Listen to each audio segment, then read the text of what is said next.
Gary, it doesn't seem too long ago that we had a conversation in passing about what your next job in management might be. I'm not sure either of us are expecting it to be this one.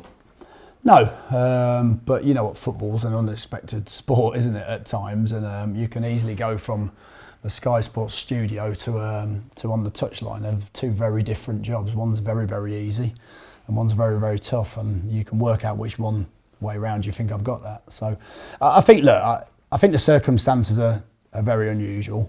I don't think anyone would sort of argue with that. I'm sure the club found themselves in a position where, you know, as much as they wanted to try to maintain that status quo, is obviously difficult. The longer you go, the harder that is.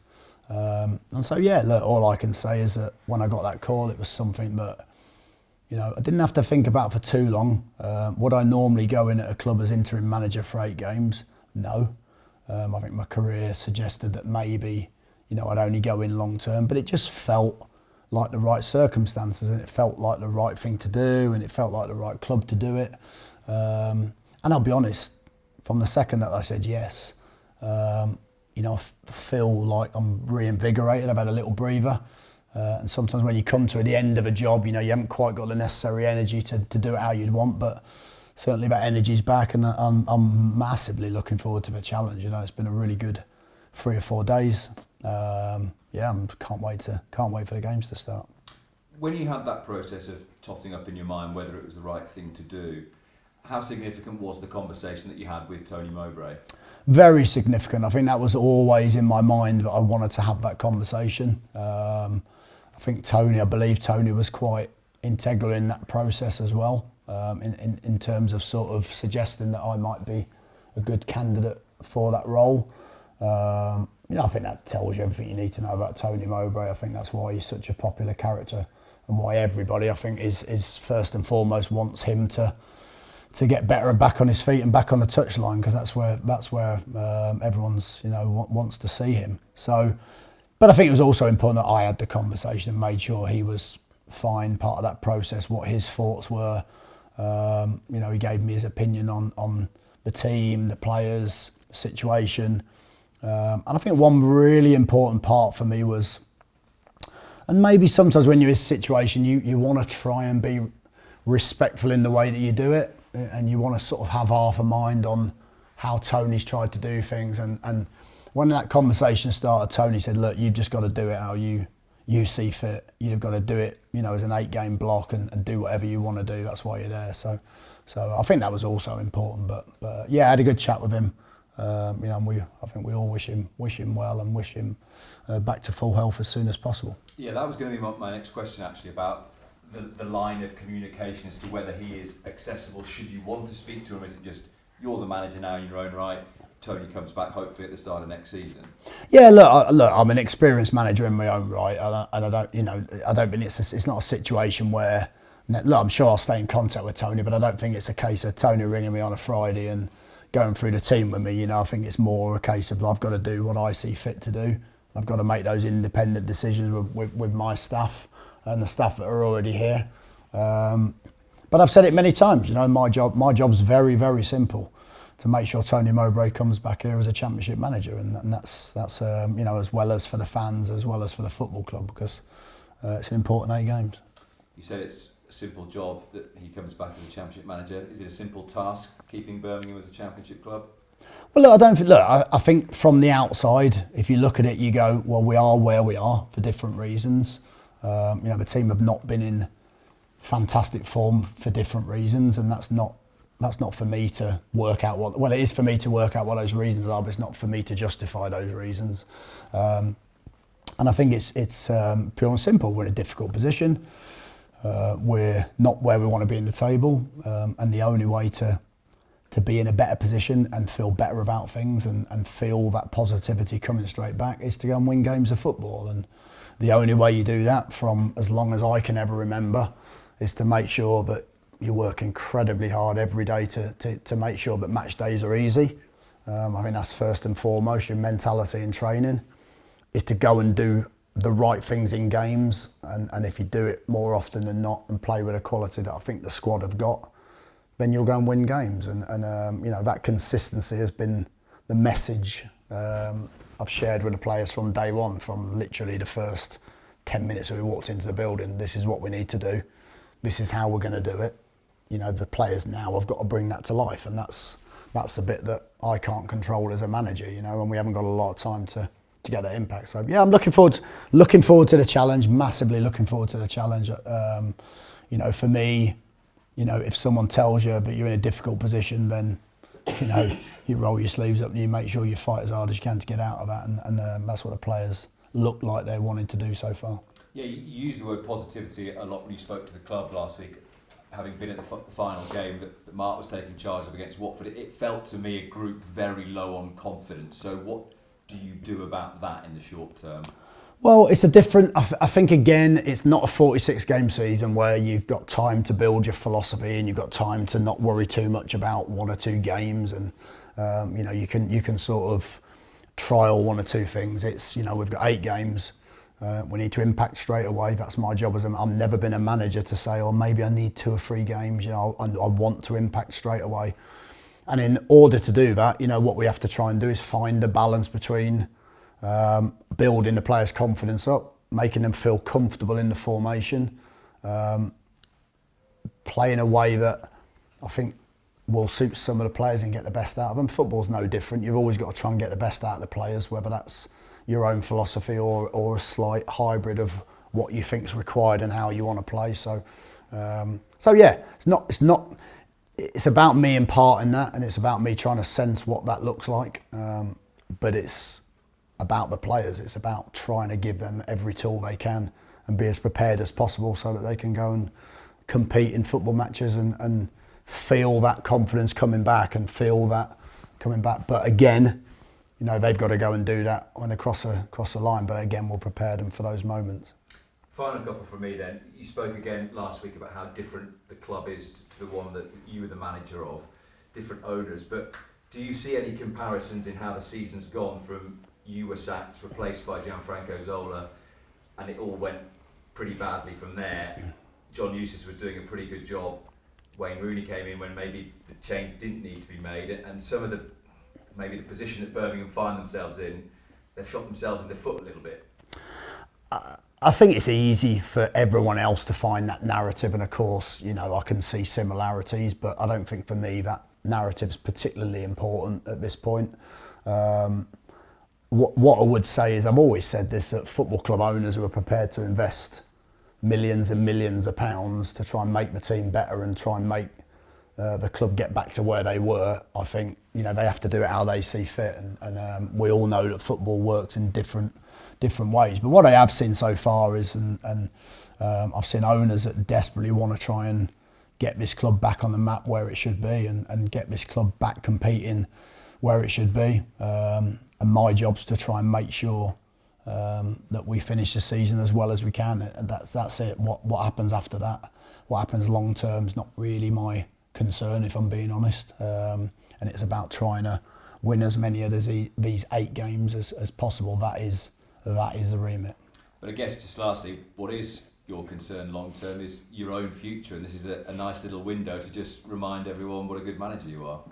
Yeah, I mean, hopefully I don't have to do that in the 8 games, but the way I work is I'd always want to do that. You know, it's about, again, it's less about whether I want to show I'm a good manager, and it's more about winning games. You know, for me, the feeling of winning a game at the weekend will never be, you know, will very rarely be topped. Maybe the birth of my 4 children, I probably should have thought about that, shouldn't I? But it's a great feeling. It's a great feeling for everyone connected to the club. It's great if you're one of the fans that have either travelled or paid your hard-earned money to go to the game. And that's what it's all about. It's about making people's weekends better. It's about making people's lives, when they go into work that next day after a good win, feel better. And that's my job. I don't think it's not going to change anything for me, but it's about that pride of wanting to win football matches. And you know, like I said, I like a challenge. You know, even when I'm not managing, I'm trying to find those little challenges. And so yeah, really looking forward to it. Good luck. Thank you. Thank you. Gary, do you think it's symptomatic of the Championship that at both ends of the table there are so many clubs so tightly packed together with these two big issues up for grabs? Yeah, I think the Championship, people talk about it and it becomes a little bit cliche, but it comes cliche because basically every year is exactly the same scenario. The distance between the top teams and the bottom teams, or usually maybe the sort of 5th or 6th team and the bottom teams are very, very few points. Whereas most divisions you see that disparity between clubs and performances. I think at this stage of the season you see teams down the bottom beating teams near the top. That's the competitive nature of the division, and again a lot of other leagues around, particularly Europe, you don't necessarily see that at this stage of the season. But that's what makes it so tough, and that's why a good team can end up low down in the table at this stage of the season, because it's a brutal league. It doesn't care for reputations. It doesn't care how good you think your squad are. It cares about how well you perform consistently over a season. So, but I think what that does is that gives you that feeling as well that, a couple of wins and you can start looking up very quickly. And that's the aim. The aim is to try and win games, just like all the other teams are trying to do down there. And see if we can get on that role that this Championship is about. You can breed confidence quickly by getting a top result. That can lead to 2 or 3 top results, and that can lead to a really positive end to the season. So that's been the message for the players. If we're prepared to work hard, if we're prepared to listen and do what we need to do, and if we're brave in the way that we approach games, then we can have a positive 8 games and a positive end to the season. And I think everyone would like that, but it's a tough test. You'll be the 6th different man to take charge of a game this season for the club. That must be difficult as a player to have to deal with that. Yeah, again, there's been different reasons behind that, hasn't there? So I don't think you can necessarily, plan or predict all of those reasons. As a player, of course, it's not easy because you want to get continuity. You want that message to be consistent, but the situation is you need to also go and perform. And for me, all we've done is so far we've tried to really simplify that message. We've tried to simplify exactly what we think we need to do and exactly how we think the players need to approach that. And then it's over to them, and like I said, we'll give them that ability to manage games. We'll give them that ability to change within games. But I think first and foremost, we need to have the right mentality going out onto the pitch, and hopefully the rest will take care of itself. And that's the aim. It never changes. Thank you, Gary. Any from ITV? No, covered everything. We'll go to Club TV there. Cool. Gaffer, it's a week on now from your appointment at the club. How have you found your time out there on the training pitch? Has it allowed you to better assess the squad? Yeah, it has. I think it's always a challenge in international break. I think everyone has this feeling sometimes from outside that you can do loads of great work and you can you work with all the group, but of course we've had sort of probably 5 or 6 in the treatment room that have intermittently, some have come back, some have not come back. So there's been limited work with those. The international players have had different journeys back. The likes of Paik and Neil Etheridge have obviously had long flights back and got back in either this morning or later on today. You've got other players like someone like JJ who's played extra. When that game went to extra time, there was a little bit of me thinking, okay, so maybe that's one we might have to think about. But again, there's all these different challenges within that where you've got 2 games. If it was a Saturday to Saturday, I think that challenge would be less. But because it's a Friday, Monday, we have to also think about sensible decisions around the team and where we can get good energy and where we can get players at their best. Because what we don't want to do is work 4 or 5 days with players and then ask someone that's not in a position to give their best. And that could be for lots of different reasons for different players. So yeah, but to answer your question, we've done a lot of good work with them, we think. We've had a really good, positive 4 or 5 days. And we'll certainly be prepared as short a time that is. I think the players already know what's expected in terms of how we want to play, in and out of possession. So yeah, we'll see how that fares when the first game kicks off. like you mentioned, as well as potentially JJ, is there anyone else who may be struggling to make the Friday game? No, you've got people like Dukey, I think, is going to be out for a period. I would imagine Mark Roberts, I think, hasn't trained with us yet. I probably struggle to recall all the players, but we've had quite a few that have sort of maybe had a day's training, and again, it's just assessing where we think those players are at. But alternatively, there might be players that have trained every day but haven't played much football for 6 or 7 weeks. So again, it's just, that's part of the job. Part of the job is assessing what's required. In an ideal world, I pick what I think is the best team, and it's up to them to keep the shirt. They can keep it for 8 games if they want, but they're going to have to win games of football by doing that and work incredibly hard. So, and if not, someone has to then be ready to play their part. We spoke to the group initially, and I think one of the important bits, I said, look, I don't care whether you've played no minutes or played all the minutes.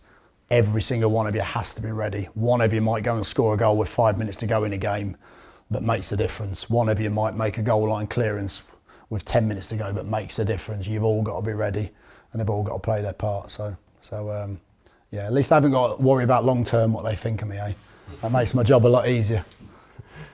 And just finally, it'll be a sellout at the game against QPR on Friday. Are you really looking forward to seeing that Blues away end in action again? Yeah, listen, I mean, look, I don't have to tell anyone how well the fans travel. I mean, I remember, for example, I think the Fulham game when we took something like 4,500 in the away end, and I think we ended up winning the game 5-2 many moons ago. But the atmosphere, you don't forget that. And then of course there's a Monday game which we hope again, the atmosphere. But again, players help create those atmospheres. The fans will do it on their own, but the players have to help them maintain it by giving them something to be excited about and something to shout about. And the first thing you do is you show the same level of passion and commitment that the fans show. And the second thing you do is you try and show that bit of quality as well when it's needed. Because I've said it before, Birmingham's a club that's prided itself on that hard work and that ethos, but it's also had some bloody good players over the years, some top players. So yeah, hopefully we can do a little bit of both. Great, thank you very much.